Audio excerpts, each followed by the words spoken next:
නිතර පේපර් වල උඩින් ඉඳලා තියෙනවා. මොකද පේපර් එක ලියන සම්බන්ධයෙන් ළමයිට කියන්නේ. මම නිකන් එක ප්‍රශ්නයක් අහනද එකපාරට අහගෙන අහගෙන ගියාම පොඩි වෙන ප්‍රශ්නයක් අහම් බලන්න. කියන්නේ මට ඕලෙල් වලට ලොකු රිසල්ට් එකක් තිබ්බේ නැහැ. ඒකෙන්ද පොඩි ඉස්කෝලේ හම්බුනේ. ඔලෙල් කොහොමද තිබ්බේ රිසල්ට් එක? B1යි C5යි S3යි. B1යි C5යි S3යි. ගම්පහ දිස්ත්‍රික්කේ 16. මොහන්නේ ගම්පහ දිස්ත්‍රික්කේ 16 ඔලෙල් B1යි C5යි S3යි. ඒලෝ රිසල්ට් එක? ඒ දෙකයි B1යි. ඇඟ හිරි වෙන රිසල්ට් ඔය. ඇත්තටම කියන්නේ. අපි ඕලෙල් වල ඒ දාන ඒකක්වත් නැති කොල්ලේ B1යි තියෙන්නේ. හරි.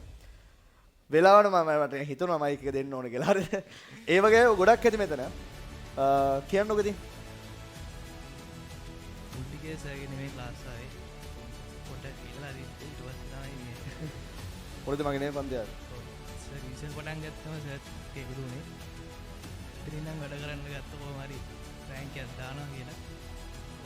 අන්තිමට එයාගේ රෑන්ක් එකට මගේ යාවේ කොච්චර කාලෙකින් වගේද? මොන පාඩම වගේ උගන්නනවද? රිසල්ට් පටන් ගද්දිම යනවා. තාපේ පටන් ගද්දි වගේ ආවා. පන්ති හැම එකටම වගේ ආව හැමදාම පන්ති ආව කොහොමද ඒවා? පන්ති නම් සර්ගේ මේ ප්‍රෝග්‍රෑම් එකම සෙට් වුණා ඒක. ටයිමින් පේපර්ස් වලට වෙනම සූදානම් වෙලා ආවද? ඔව් සර්. හැමදාම වගේ අර දෙනවනේ මේ මාතෘකාරී මේ පේපර් එකට මේවා එන්නේ කියලා. ඉතින් ඒවට හැමදාම ලෑස්ති වුණා. කියන්නේ සර් කිව්වා ටූ ෂෝට් නෝට් තමයි හදුවේ. ඒවෙන් තමයි ගොඩක් පාඩම් කරේ. ටූ ෂෝට් නෝට් එක. ගණන් වලට මොනවද? ගණන් වල ඕලේ B එක. ගණන් වල B1. විද්‍යාවට S එක. S එකක්. ගණන් වලට B විද්‍යාවට S ඈ.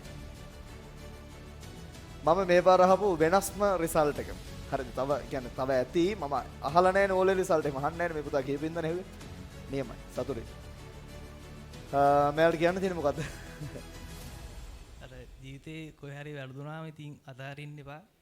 ඉතිනකම් ඉතින් උත්සාහ කරන්න තමයි කියන්නේ. අනිවාර්යෙන්.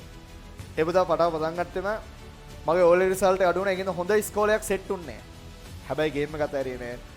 අද දිස්ත්‍රික්කේ 16 වෙනියා මෙයාට පස්සෙන් දිස්ත්‍රික් රෑන්ක් එක තියෙන ඕන තරම් A9 ගත්ත අය ගම්පහ ඇති. AT වල ඉන්නේ.